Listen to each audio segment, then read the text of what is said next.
Hello, welcome, नमस्ते। True educators में आप सभी का एक बार फिर से स्वागत है। डेली करंट अफेयर सीरीज में 27 अप्रैल के करंट अफेयर के साथ आपके सामने एक बार फिर मैं हाजिर हूं। चलिए देखते हैं आज का पहला सवाल। विश्व ऊर्जा कांग्रेस 2024 का आयोजन किस देश में किया जा रहा है? अमेरिका, नीदरलैंड, जर्मनी या भारत? इसका सही जवाब दोस्तों, विश्व ऊर्जा कांग्रेस नीदरलैंड में आयोजित की जा रही है। और चलिए जानते हैं इसके बारे में थोड़ा और भी। रॉटरडैम नीदरलैंड में 26वीं विश्व ऊर्जा कांग्रेस आयोजित की जा रही है। विश्व ऊर्जा परिषद टिकाऊ ऊर्जा आपूर्ति को बढ़ावा देने के लिए 1923 में स्थापित एक वैश्विक यानी कि ग्लोबल ऑर्गेनाइजेशन है। 26वीं विश्व ऊर्जा कांग्रेस एक महत्वपूर्ण आयोजन है जिसका उद्देश्य दुनिया भर में स्वच्छ और समावेशी ऊर्जा परिवर्तन को बढ़ावा देना है। एक महत्वपूर्ण जानकारी, इरेडा यानी भारतीय नवीकरणीय ऊर्जा विकास agency, Indian renewable energy development authority के वर्तमान अध्यक्ष और एमडी कौन है? प्रदीप कुमार दास। चलिए देखते हैं अगला सवाल। त्रिशूर पूरम उत्सव किस राज्य में मनाया जाता है? असम, उड़ीसा, केरल या तेलंगाना? सही जवाब केरल।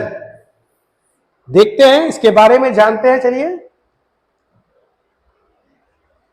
त्रिशूर पूरम केरल का एक भव्य उत्सव है। मलयालम महीने मैडम यानी अप्रैल मई में मनाया जाने वाला यह त्योहार है जिसकी शुरुआत कोचीन के राजा राम वर्मा जी ने की थी। और यह सभी पूर्वों यानी वार्षिक त्योहारों की जननी मानी जाती है जिसमें सजे हुए हाथी, रंगीन छतरियां एवं ताल संगीत शामिल किए जाते हैं। तो त्रिशूर पूरम केरल का एक महत्वपूर्ण त्योहार है। देखते हैं अगला सवाल। टेल वैली वन्यजीव अभयारण्य हाल ही में चर्चा में रहा, वह किस राज्य में स्थित है? असम, अरुणाचल प्रदेश, उत्तराखंड या आंध्र प्रदेश? इसका सही आंसर है स्टूडेंट्स अरुणाचल प्रदेश। चलिए जानते हैं इसके बारे में कुछ।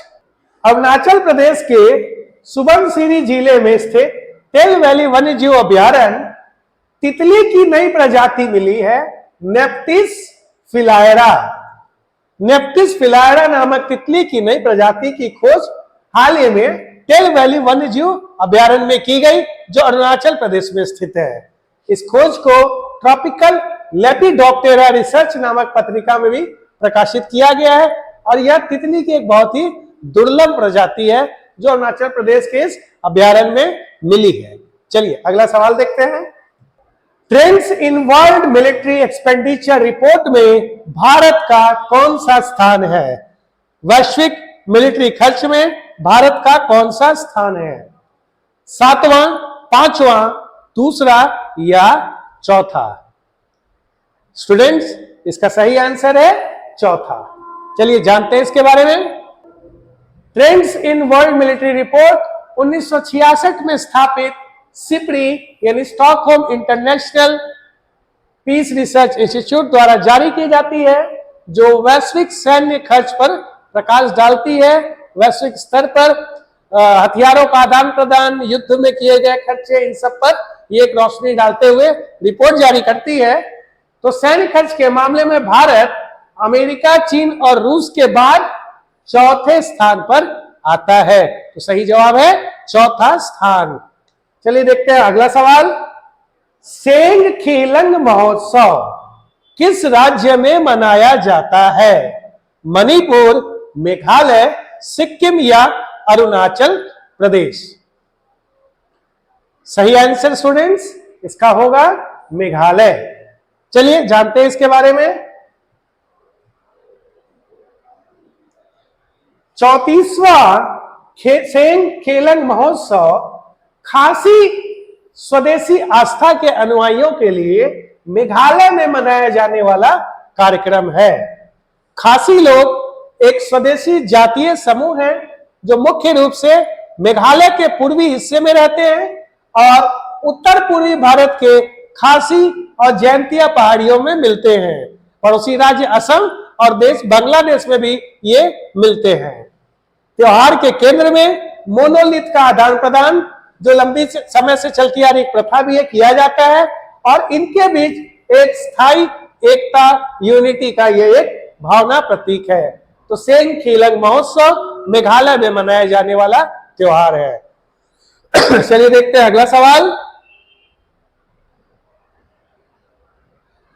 2550वें भगवान महावीर निर्वाण महोत्सव का आयोजन का उद्घाटन किसके द्वारा किया गया?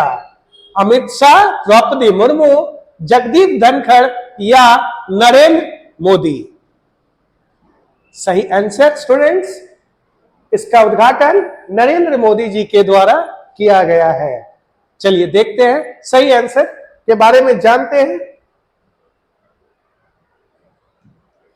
प्रधानमंत्री नरेंद्र मोदी जी ने महावीर जयंती पर नई दिल्ली में भारत मंडपम, जो जिसका निर्माण हाल ही के कुछ वर्ष में हुआ है, वहां पर 2550वें भगवान महावीर निर्वाण महोत्सव का उद्घाटन किया। इस अवसर पर माननीय प्रधानमंत्री नरेंद्र मोदी जी ने पावापुरी डाक टिकट का भी उद्घाटन किया और 100 के सिक्के को भी जारी किया। जानते हैं कुछ महावीर जी के बारे में, तो आपको यह पता होना चाहिए कि इनका निर्वाण पावापुरी में हुआ था 572 बीसी में। 572 बीसी में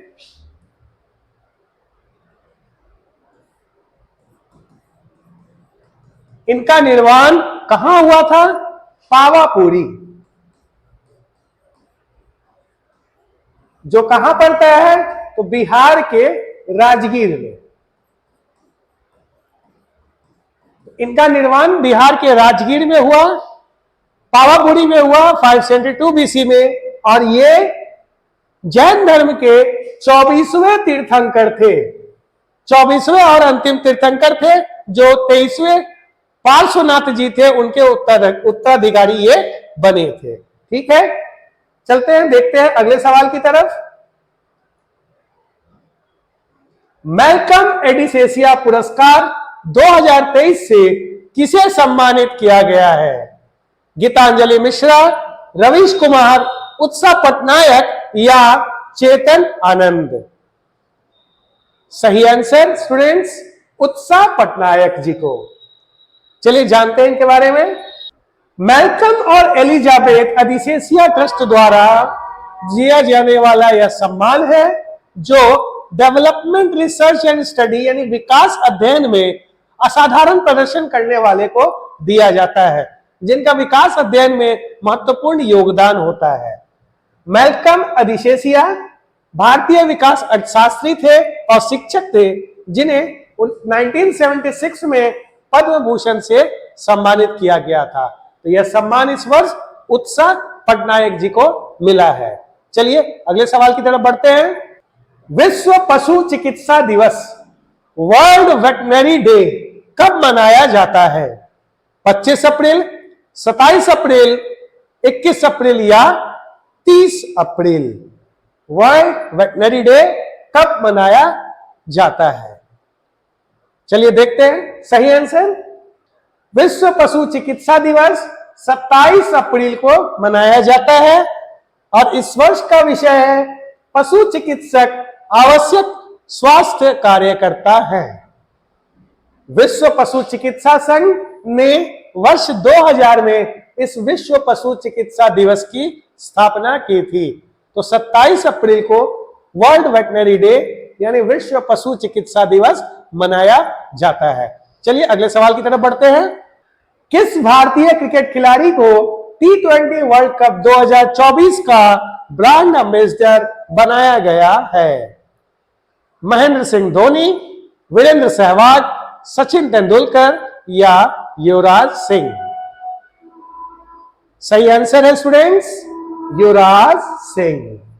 जानते हैं कुछ? आइए चलिए। युवराज सिंह जी को T20 वर्ल्ड कप 2024 का ब्रांड एम्बेसडर नियुक्त किया गया है, जो किस देश में हो?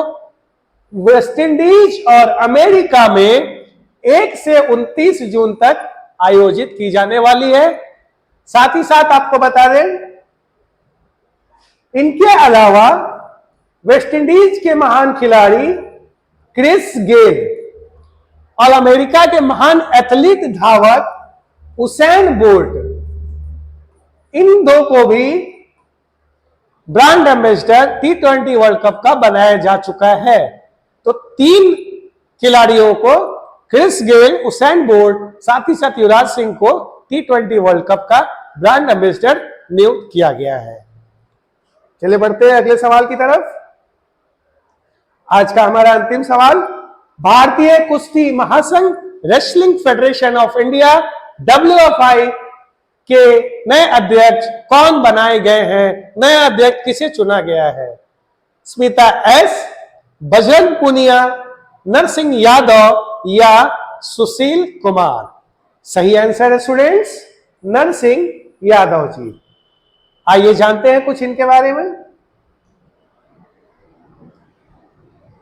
राष्ट्रमंडल खेलों के लिए पूर्व स्वर्ण पदक विजेता नरसिंह पंचम यादव जी को WFI यानी रेसलिंग फेडरेशन ऑफ इंडिया के एथलीट आयोग का अध्यक्ष चुना गया और ग्लोबल वर्ल्ड लेवल पर यूनाइटेड वर्ल्ड रेसलिंग, जो मुक्केबाजी के खेल को देखरेख का काम करती है, नियम बनाती है, उसका मुख्यालय कहां है? स्विट्जरलैंड। तो रेसलिंग फेडरेशन ऑफ इंडिया के नए अध्यक्ष कौन बने? नरसिंह पंचम यादव जी। और यूनाइटेड वर्ल्ड रेसलिंग का मुख्यालय कहां है? स्विट्जरलैंड। तो स्टूडेंट्स, ये थे आज के हमारे महत्वपूर्ण सवाल। आपके लिए एक महत्वपूर्ण जानकारी, हमारा ट्रू एजुकेटर्स हाजीपुर बन चुका है पटना के renowned institute the officers academy का एक क्लब अभ्यास सेंटर। सारे ही कॉम्पिटिटिव एग्जाम्स के टेस्ट सीरीज देने के लिए आप हमारे यहाँ ऑफलाइन आ सकते हैं सेंटर पर। साथ ही साथ सारे प्रतियोगिता परीक्षाओं के लिए नए बैचेस स्टार्ट किए जा चुके हैं और जल्द ही सीटेट 2024 जो अभी होने वाला है उसकी टेस्ट सीरीज शुरू की जाने वाली है। तो आप जल्द से जल्द हमारे सेंटर पर विजिट करें, जुड़े हमारे साथ और वीडियो को लाइक, सब्सक्राइब और कमेंट जरूर करें। Thank you, all the best, take care.